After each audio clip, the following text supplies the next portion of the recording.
So, ayan guys.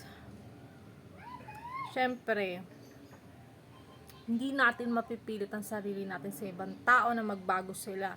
So, kung ganun naman na yung ugali nung nakikita natin na tao na paulit-ulit na lang na ginagawa, eh di sa una pa lang, tsupe na, di ba? Eh, bakit natin patatagalin pa sa buhay natin yung mga ganyan tao? Eh, alam mo naman makakasira ng pamilya, makakasira ng ano, 'di ba? Sa sarili mo. Eh kaya as long ako naman, noon pa naman talaga masaya ako. Ang dami lang talaga naiinggit. Kaya ang buong akala nila is mag-isa na lang ako, lonelier na lang ako. Akala nila is ganito ganyan. So hindi kasi ako nag-handle eh. Hinahandle ko yung sarili ko. Hindi ako masyado nagpapa-apekto. Kapag may binabato sa akin, oh, sige, bahala na sigad ang karma sa kanila, bahala na, ganyan. Tapos makikita ko kung ano na nangyayari sa buhay nila, ganito. So, bahala kayo. Matindi ang karma na ngayon. Matindi ang kalaban nyo. Kaya, kung ako sa inyo, yung mga gusto mag-backstab dyan, ingat-ingat. Ang lakas ng karma, promise. Ayan, yung mga ginawa nyo sa akin before, pinagpasa Diyos ko yan. Pinag-pray ko yan. Kaya, kung anong nangyayari sa buhay nila ngayon, deserve nila. So, ayan. Ako naman is talagang natuto na talaga ako sa buhay ko. Hindi na ako yung naniniwala agad. Kasi 'di ba, yung ibang nagiging kaibigan natin, kwento na ng kwento. Sobrang kwento. Minsan pa nga kung anong meron kang kwento, direct to point na meron din sila. Kaso ang mapapansin mo lang sa kwento nila is may dagdag at bawas.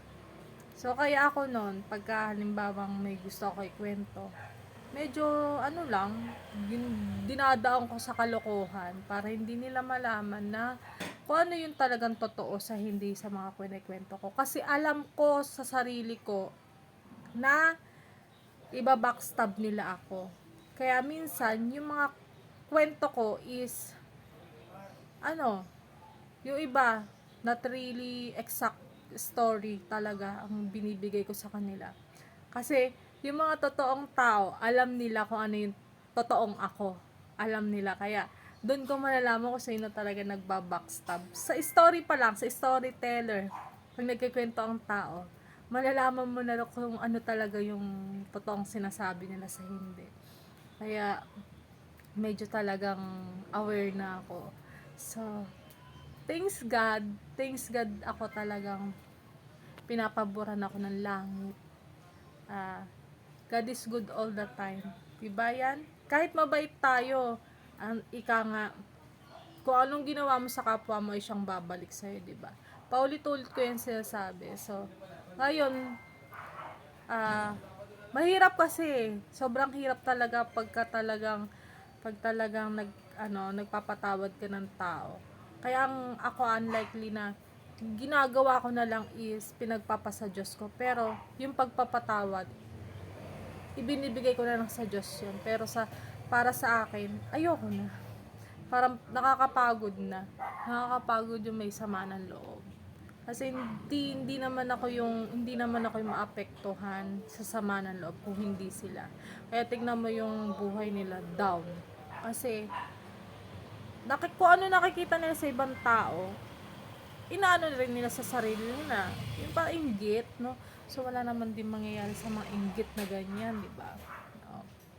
Kaya tingnan mo, mas umaangat yung mabubuting tao kaysa yung sa mga naiinggit, sa naninira. Kaya see is what reality is, di ba? Kaya kung ako sa inyo, think, di ba? Wag natin sagarin ng tao kasi minsan pag nasagad ang tao, yan na. Akala nyo hindi lalaban pero marunong din lumaban ng mga nasasagad ng tao.